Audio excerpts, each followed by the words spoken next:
Hello students, welcome to my YouTube channel Decoding Economics.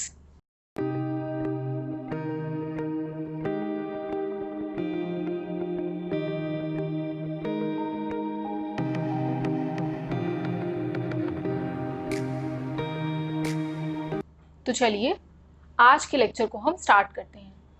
तो students, आज का हमारा टॉपिक है नेशनल इनकम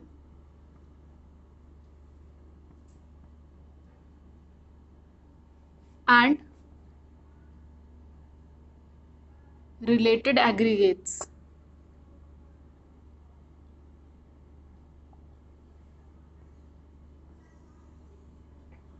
तो स्टूडेंट्स, आज का हमारा टॉपिक है national income and related aggregates. तो आज हम स्टूडेंट्स पढ़ेंगे नेशनल इनकम के बारे में डिटेल में कि नेशनल इनकम क्या है, क्या होती है और कैसे कैलकुलेट होती है, और उससे रिलेटेड कुछ एग्रीगेट्स हम पढ़ेंगे। तो स्टूडेंट, सबसे पहले नेशनल इनकम को पढ़ने के लिए हमें एक टर्म पढ़ना होगा, दैट इज जीडीपी।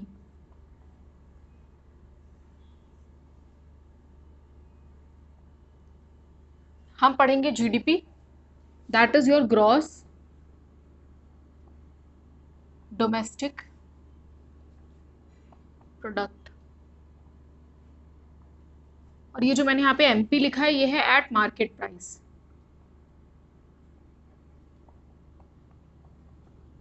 तो स्टूडेंट्स, यहाँ पे हम लोग पढ़ेंगे ग्रॉस डोमेस्टिक प्रोडक्ट के बारे में, GDP at market price. So students, यहाँ पर सबसे पहले national income and related aggregates को पढ़ने के लिए सबसे पहले हम जीडीपी पढ़ेंगे। So GDP is your gross domestic product and at market price. तो जीडीपी एट मार्केट प्राइस क्या होती है? The market value of all final goods and services produced within the domestic territory of a country during an accounting year. That means ये market value होती है of all final goods and services जो भी produce होते हैं एक economy में with in the domestic territory of a country during an accounting year. तो ये आपका कहलाता है ग्रॉस डोमेस्टिक प्रोडक्ट। तो इसमें एक इंपॉर्टेंट चीज़ ये है कि all final goods and services, इसका मतलब ये है कि जो भी हमारे 3 सेक्टर्स ऑफ द इकॉनमी है, that is primary sector, secondary sector and tertiary sector, इन तीनों सेक्टर्स में जो भी आपका फाइनल प्रोडक्ट बनता है, जो भी आपका फाइनल प्रोडक्ट बनता है, चाहे वो गुड्स बनती है या वो सर्विसेज प्रोड्यूस होती है, उनका जब हम टोटल करते हैं तो हमें जीडीपी की वैल्यू मिलती है।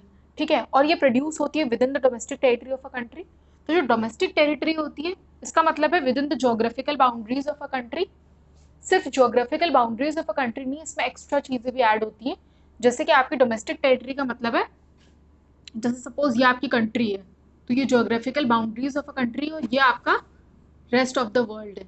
तो जो आपकी ज्योग्राफिकल बाउंड्री के विद इन हो रही है, सर्विसेज या गुड्स प्रोड्यूस हो रहे हैं, वो सब तो डोमेस्टिक टेरिटरी में आएंगे ही आएंगे। प्लस जैसे कि आपकी कोई, जो कि आपकी कंट्री के जो भी शिप्स और एयरक्राफ्ट दूसरी कंट्री में यूज हो रहे हैं, वो सब आपके डोमेस्टिक टेरिटरी के विद इन आते हैं। हमारी कंट्री के अब्रॉड में जो लोकेटेड है, जो भी हमारी कंट्री के एम्बेसीज अब्रॉड में लोकेटेड है, वो सब आपके डोमेस्टिक टेरिटरी के अंडर आती है। And during an accounting year, so accounting year means, accounting year is from 1 April to 31 March. अकाउंटिंग ईयर आपका क्या होता है? 1 अप्रैल टू 31 मार्च। हम 1 अप्रैल से 31 मार्च तक अकाउंटिंग ईयर को लेते हैं। तो आपका 1 अप्रैल से लेकर के 31 मार्च तक अकाउंटिंग ईयर होता है। तो ये मैंने यहाँ पे आपका क्लियर कर दिया है, what is GDP. So GDP at market price हमने पढ़ लिया है।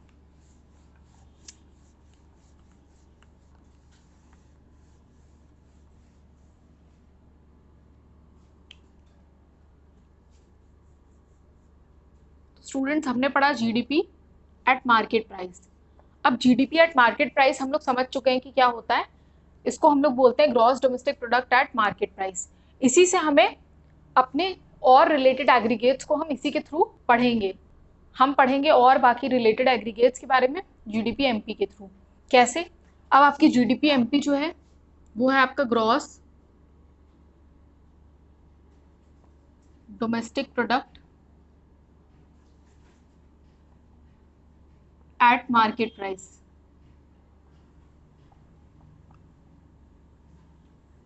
इसी से हमारा एक नया टर्म, दूसरा टर्म आता है, एक दूसरा एग्रीगेट आता है, that is NDP MP, that is net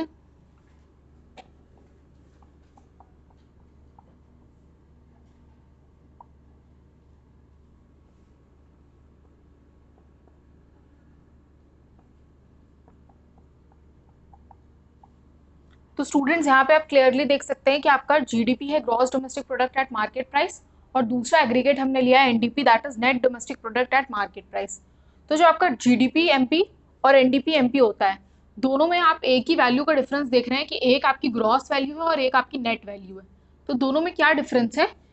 difference ये है कि जो ग्रॉस वैल्यू होती है that also includes depreciation, the gross value includes depreciation and the net value does not include depreciation. तो इट मीन्स कि जो आपका जीडीपी एमपी होता है, अगर उसमें से आप डेप्रीसिएशन को माइनस कर दें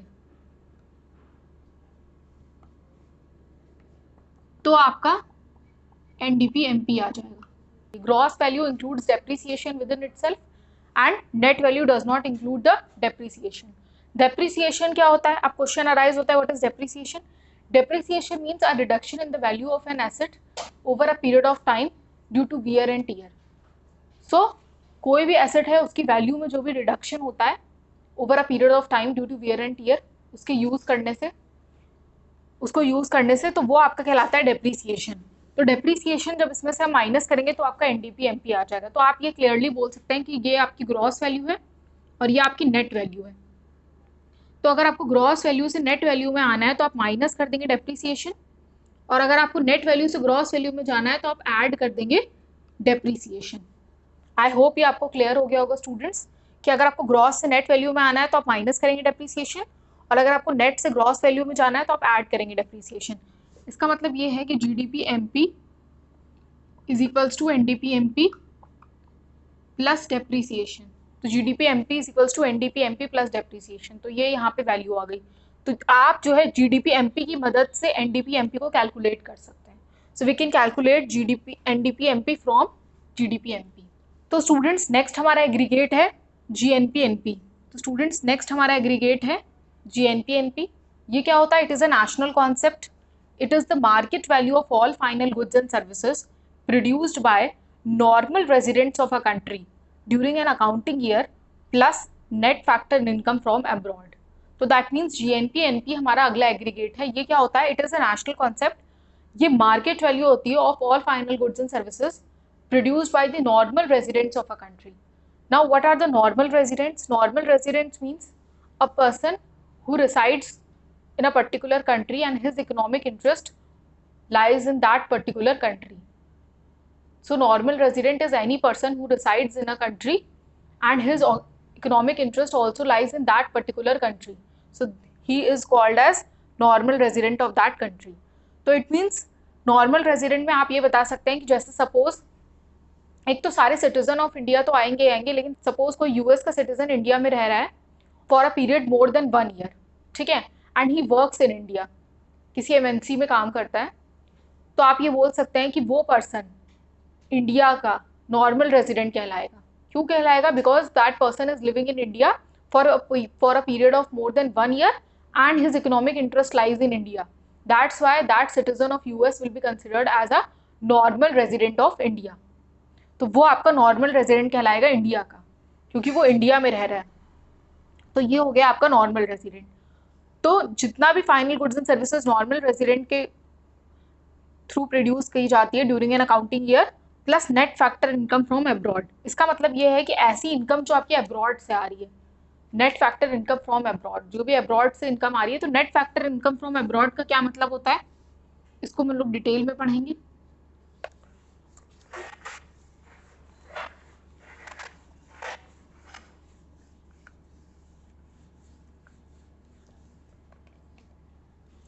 So students, NFYA, that is net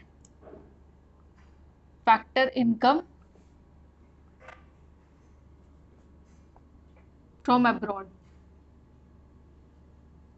It is referred to as factor income from abroad minus factor income to abroad. तो मैं नॉर्मल रेजिडेंट्स को आपको एक और एग्जांपल से एक्सप्लेन कर देती हूँ। सपोज कोई इंडियन सिटीजन है, वो फॉरेन कंट्री, मान लीजिए यूएस में वो जॉब कर रहा है, ठीक है, किसी एमएनसी में वो वर्क कर रहा है, तो आप ये बोल सकते हैं कि वो and that person is living in US for a period more than 1 year and his economic interest also lies in US, that's why he will be considered as the normal resident of US. Okay, तो पहला वाला example में मैंने आपको बताया था कि India का नॉर्मल रेजिडेंट कैसे है, और इस केस में मैंने आपको बताया कि वो यूएस का नॉर्मल रेजिडेंट कहलाएगा. तो स्टूडेंट्स इस तरीके से नॉर्मल रेजिडेंट्स होते हैं आपके. तो factor income, net factor income from abroad means factor income from abroad minus factor income to abroad. ठीक है, और एनएफआईए के कंपोनेंट्स क्या क्या होते हैं. तो स्टूडेंट्स आप ये देख सकते हैं एनएफआईए के कंपोनेंट्स होते हैं net compensation of employees, net income from property and entrepreneurship and net income, net retained earnings of resident companies abroad. तो नेट कंपनसेशन ऑफ एम्प्लॉयज आपका क्या होता है, the payment which is made by employer to employee in cash और in kind. जो भी payment employer करता है एम्प्लॉय को, चाहे वो कैश में करे चाहे वो काइंड में करे, वो आपका कहलाता है नेट कंपनसेशन ऑफ एम्प्लॉयज. उसके बाद net income from property and entrepreneurship, जो भी हमारे रेजिडेंट्स ऑफ द कंट्री को रेंट इंटरेस्ट प्रॉफिट रिसीव होता है वो आपका आ जाता है net income from property and entrepreneurship. मतलब जो भी रेंट इंटरेस्ट प्रॉफिट रिसीव हो रहा है और जो भी रेंट इंटरेस्ट प्रॉफिट हम लोग पे कर रहे हैं, उन दोनों के बीच का डिफरेंस ये आपका net income from property and entrepreneurship में आ जाएगा. इसके बाद net retained earnings of resident companies abroad.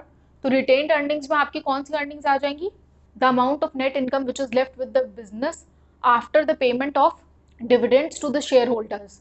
Dividend जब हम शेयर होल्डर्स को पे कर देते हैं उसके बाद जो इनकम बचती है बिजनेस के पास, that is called as retained earnings. तो net retained earnings of resident companies abroad, तो जितनी रिटेन्ड अर्निंग्स रिसीव हुई वो और जितनी रिटेन्ड अर्निंग्स पे करी वो, उन दोनों के बीच का डिफरेंस ये आपका आ जाएगा net retained earnings of resident companies abroad में. तो स्टूडेंट्स आई होप एनएफआई आपको क्लियर हो गया होगा. अब आपका है GDP-MP, that is gross domestic product at market price and GNP-NP, that is gross national product at market price. तो स्टूडेंट्स आप क्लियरली देख सकते हैं यहाँ पे एक ही वर्ड का डिफरेंस है, that is domestic and national. So gross domestic product at market price and gross national product at market price. तो अगर आपको डोमेस्टिक से नेशनल में, तो इसका मतलब ये जो नेशनल वाला है ये अपने में इंक्लूड करता है एनएफआईए. तो दैट मीन्स कि अगर हम लोग GDP-MP में एनएफआईए ऐड कर दे, that is net factor income from abroad, तो ये आपका बन जाएगा GNP-MP.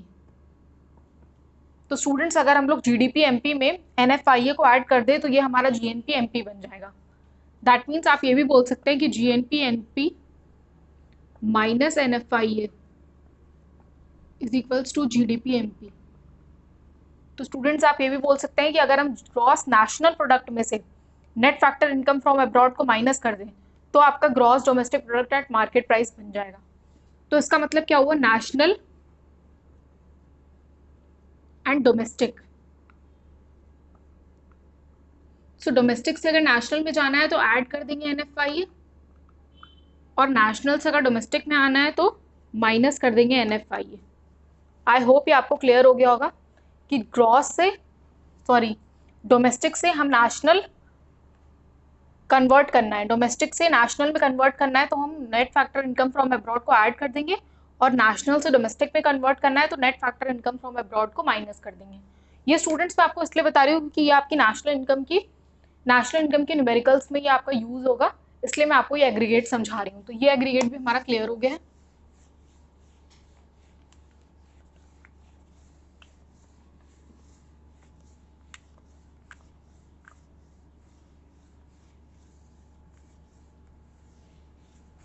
So next is students NDP-FC. अब हम लोग नेक्स्ट एग्रीगेट पढ़ेंगे, दैट इज NDP-FC. हम लोगों ने स्टूडेंट्स GDP-MP को पढ़ा था, अब हम लोग पढ़ेंगे next aggregate, that is NDP-FC, that is sum total of factor incomes generated within the domestic territory of a country during an accounting year.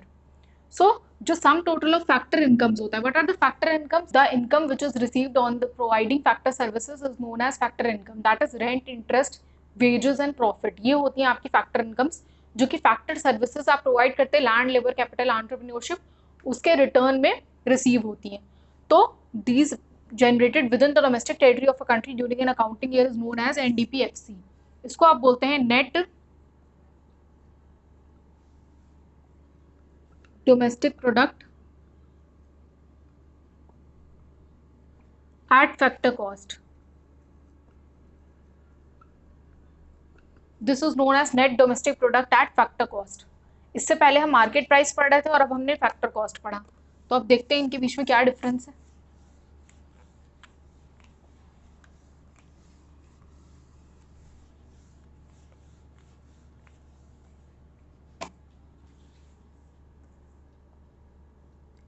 एनडीपीएमपी minus NDPMP minus net indirect taxes. This is your net indirect taxes. तो students यहाँ पे आप clearly देख सकते हैं कि net domestic product at market price और net domestic product at factor cost, मतलब मार्केट प्राइस से फैक्टर कॉस्ट में जाने के लिए आपको नेट इनडायरेक्ट टैक्सेस को इसमें से सब्ट्रैक्ट करना होगा। दैट मीन्स आपको इसमें से रिड्यूस करना होगा। इट मीन्स कि जो मार्केट प्राइस है और यहाँ पे है आपका फैक्टर कॉस्ट, तो फैक्टर कॉस्ट से मार्केट प्राइस में जाने के लिए आपको ऐड करना होगा नेट इनडायरेक्ट टैक्सेस को, और मार्केट प्राइस से फैक्टर कॉस्ट में आने के लिए आपको नेट इनडायरेक्ट टैक्सेस को माइनस करना होगा। यहाँ पे मार्केट प्राइस से हम फैक्टर कॉस्ट में चेंज कर रहे हैं तो हमने नेट इनडायरेक्ट टैक्सेस को माइनस कर दिया, और जब हमें फैक्टर कॉस्ट से मार्केट प्राइस में जाना होगा तो हम नेट इनडायरेक्ट टैक्सेस को ऐड करेंगे। Net indirect taxes means indirect taxes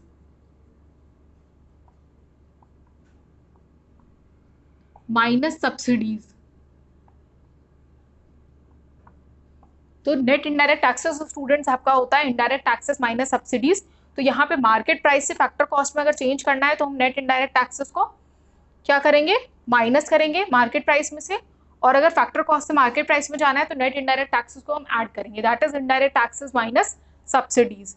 तो आई होप ये स्टूडेंट्स आपको क्लियर हो गया होगा कि मार्केट प्राइस से फैक्टर कॉस्ट में अगर चेंज करना है तो हम इस एग्रीगेट को कैसे चेंज कर सकते हैं। तो हमें एनडीपीएफसी की वैल्यू पता चल गई।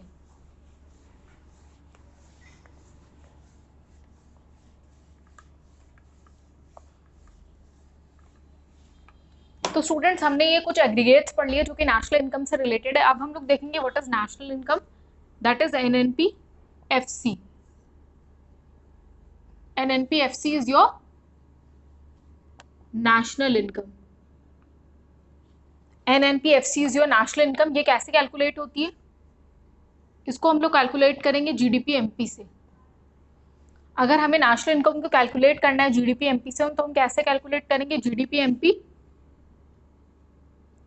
ग्रॉस से हमें नेट में जाना है तो हम माइनस करेंगे डेप्रीसिएशन, डोमेस्टिक से नेशनल में जाना है तो ऐड करेंगे net factor income from abroad, and market price से फैक्टर कॉस्ट में जाना है तो हम माइनस करेंगे नेट इनडायरेक्ट टैक्सेस। तो स्टूडेंट्स एनएनपीएफसी, अगर आपको जीडीपी-एमपी से एनएनपीएफसी पे जाना है तो आप कैसे जाएंगे, डेप्रीसिएशन को माइनस करेंगे, net factor income from abroad को ऐड करेंगे और माइनस करेंगे नेट इनडायरेक्ट टैक्सेस को। स्टूडेंट्स आप यहाँ पे क्लियरली बोल सकते हैं कि NNPFC is sum of all factor incomes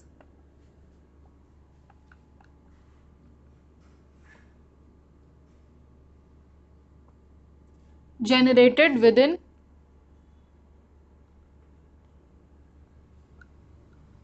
the domestic territory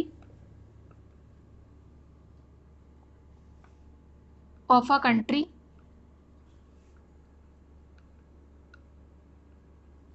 plus NFIA by normal residents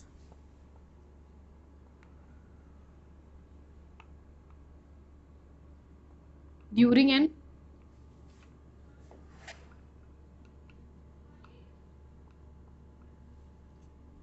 accounting year. So students यहाँ पे आप बोल सकते हैं what is national income. National income is NNPFC, इसको हम लोग जीडीपी-एमपी से कैलकुलेट करें तो this is the sum of all factor incomes generated within the domestic territory of a country plus NFIA by normal residents during an accounting year. तो आप यहाँ पे क्लियरली स्टूडेंट्स देख सकते हैं कि इसी से आपकी डेफिनेशन निकल के आती है, sum of all factor incomes generated within the domestic territory of a country plus NFIA by normal residents during an accounting year. So students आज के लिए इतना ही। आई होप आपको मेरा ये लेक्चर अच्छा लगा होगा। अगर आपको मेरा ये लेक्चर अच्छा लगा तो प्लीज़ इस वीडियो को लाइक करिए और सब्सक्राइब करिए मेरे चैनल को, and don't forget to press the bell icon so that you can get updates whenever I upload a new lecture. And for more information and flowcharts, you can visit my Instagram page, जिसका link मैंने description box में दे दिया। So thank you class and keep learning.